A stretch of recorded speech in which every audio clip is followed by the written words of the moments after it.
From Season 4, Episode 2, Just Changed Everything. Jim Matthews is dead. But the town didn't just kill him. It made sure his own kids would find the body. And the message on the wall? Knowledge comes at a cost. This wasn't random. This was designed. And by the end of this episode, you realize something terrifying. The town isn't trying to kill them anymore. It's trying to break them. Let's break it down. The episode opens in the aftermath, before the town has even had a chance to catch its breath.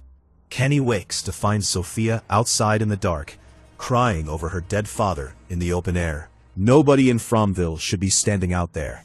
Not at that hour. Not like that. Kenny rushes to get her back inside, shaken and angry and confused, and Sophia falls apart in his arms.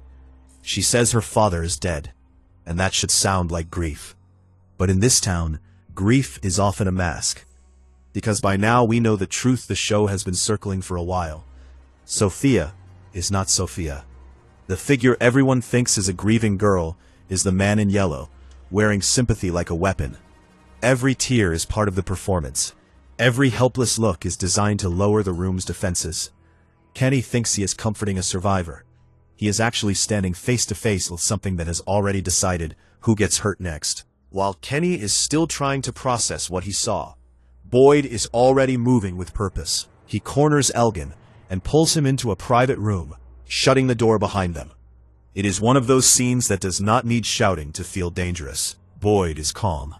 But that calm is exactly what makes it terrifying. He is not asking Elgin to help him tell a story. He is telling Elgin what the story will be.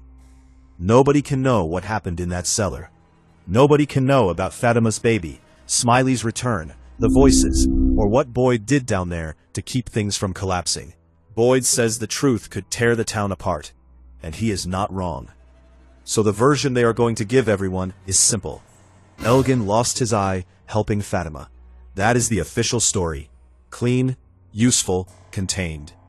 When Elgin asks what happens if he refuses, Boyd does not need to raise his voice. He just lets the threats sit there, long enough to do the damage. He will blame Tilly's death on him. He will send him into isolation. He will make the consequences feel unavoidable. This is Boyd's new rule. Keep the town alive, even if it means breaking the people inside it. And the worst part is that Boyd knows this is becoming harder to justify with every choice he makes. Then the episode hits its nastiest trick. A blood-soaked bag appears hanging from the motel sign, like something left by a monster that understands theater. The whole town freezes.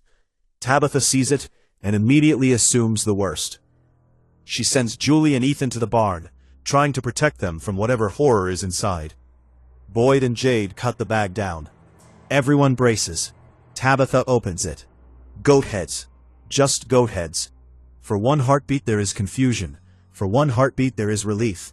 And then Julie starts screaming from the direction of the barn. That is the real reveal. Jim is not in the bag. He is in the barn. The creatures did not simply kill him, they staged him. They put his body where Ethan and Julie would find it first, alone, without warning, after being sent there to stay safe. Chest hollowed out. Message on the wall. Knowledge comes at a cost. This is not just brutality. This is strategy. The town did not want Jim dead. It wanted the death to land like a collapsing building. It wanted Tabitha to open the decoy. It wanted them to feel safe, right before it broke them. It wanted the kids to find the body, and the family to absorb the shock all at once. This wasn't just a trap. It was a trap designed to make you think you escaped the first one. Not just to kill, to devastate. What follows is some of the rawest grief the series has ever shown. Ethan explodes at her, screaming that she could have stopped this, screaming that he wants his dad, screaming in the way only a child can when the world has become too large and too cruel to understand. Julie goes quiet, which somehow hurts even more.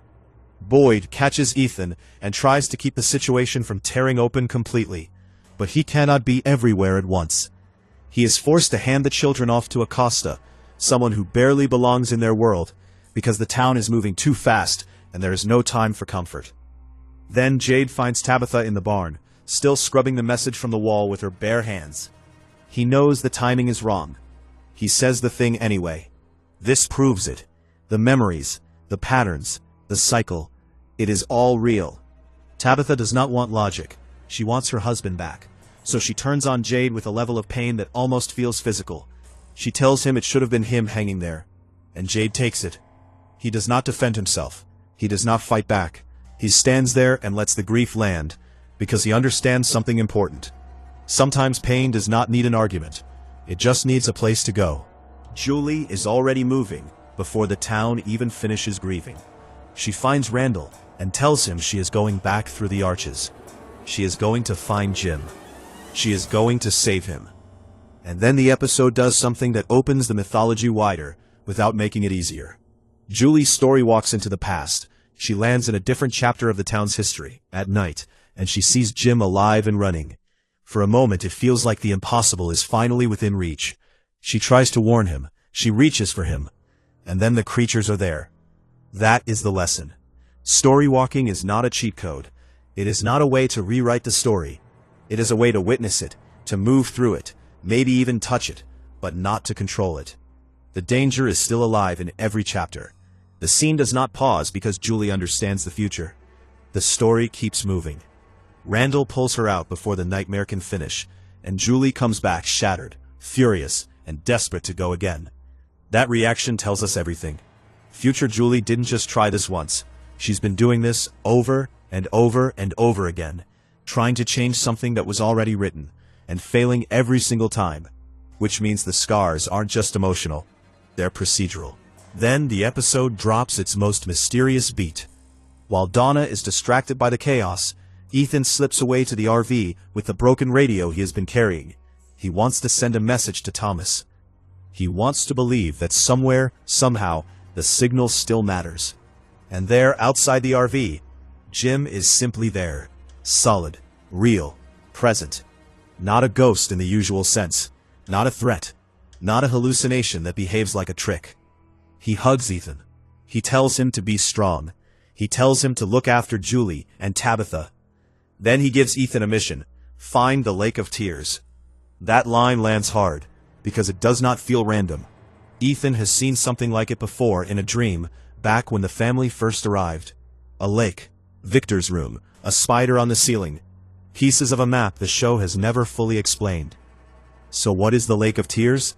The strongest read is that it is not just a place, it is a threshold, a boundary point, a location tied to the rules of this world, and possibly to whatever lies outside it. And because Jim is the one sending Ethan toward it, the lake clearly matters to the larger design of the story. This is not just a clue. It is a direction. And while all of that is happening, Sophia is wandering through the town's storage space with Sarah, touching the belongings of the people Fromville has already consumed. She looks at those items and calls them not forgotten. But the camera tells us something colder. These are trophies. From Season 4, Episode 2, does more than move the plot forward. It changes the emotional math of the series. Storywalking now has a cost. Boyd is becoming more dangerous, even as he tries to protect everyone. The man in yellow is no longer operating from the edges, and a dead father just handed his son the first real key to whatever comes next. Knowledge comes at a cost. The question now is simple. How much more are these people willing to pay? And more importantly, what happens if the Lake of Tears is real? Because if the Lake of Tears is real, then this town isn't a prison, it's a test. And if you made it this far, you already know this story is getting darker every episode. So if you want breakdowns like this every week, make sure you subscribe. And tell me in the comments, what do you think the Lake of Tears really is?